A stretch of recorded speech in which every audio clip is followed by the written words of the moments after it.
they took a shot. Yeah. This is Overtime Inside Fantasy Sports, the 401. Randall The Handle, Matthew Cauz, Gareth Wheeler with you. Each every week we take a look at your survivor pool and possible picks for the week ahead.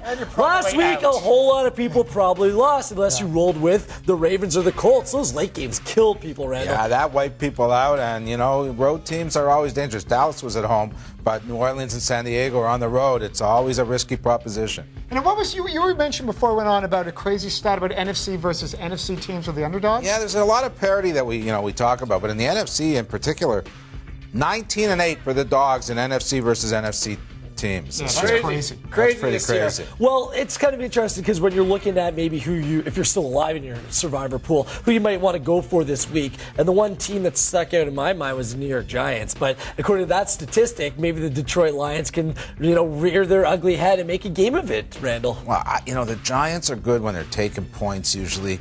But when they're a big favorite, that's always risky. That's when they go stupid. Well, you're not allowed to talk about that. Randall's right. He's right. He knows the show, so we'll have to talk about it right now. But to me, there's no question. Calvin Johnson, bad shoulders, a game-time decision, and you got that pass rush against still a Detroit team that's, they're hanging in there in games, but they're not convincing to me. I'm sorry, a home win when they're when they haven't got a win against St. Louis, that was a must-win game for that team. That was put out there. But this week going on the road against the Giants, No. The Giants are a safe play, and obviously the safest play, I think we all agree, is Pittsburgh. There's a good chance you haven't taken Pittsburgh yet. They played Atlanta. They played Tennessee. You weren't going to take them then. Played Tampa Bay. Tampa's the Baltimore. one you might have taken them. You probably didn't take them in the Baltimore game. So if you've got Pittsburgh, this is the week to take them. Colt McCoy is in there. That's the one. But if you can't take that one, and again, this is a hard year.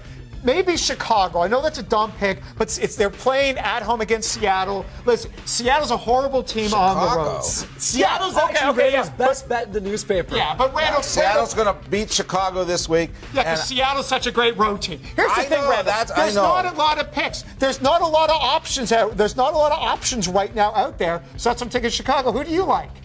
Pittsburgh is the obvious one, yes. But if you want to go with the school of thought that you hope everyone else gets knocked out, I'd look and hope they take Pittsburgh. I'd look at the Houston Texans. I don't see them losing 2 in a row at home to a Kansas City team after they just lost at home to the Giants. If I'm not picking the Giants and not picking the Steelers, I know this is going down the pecking order, I'm picking the San Francisco 49ers this week. They're the best winless team I've ever seen. They haven't played a bad team yet. No, they got a bad Oakland team, especially a team that doesn't travel well, coming into their barn, and it's a must-win game for that football team. That's like being an A-plus student in night school. Bravo for being the best winless team. Bravo, 49ers. Other than a bad coach and a bad quarterback, they're pretty good.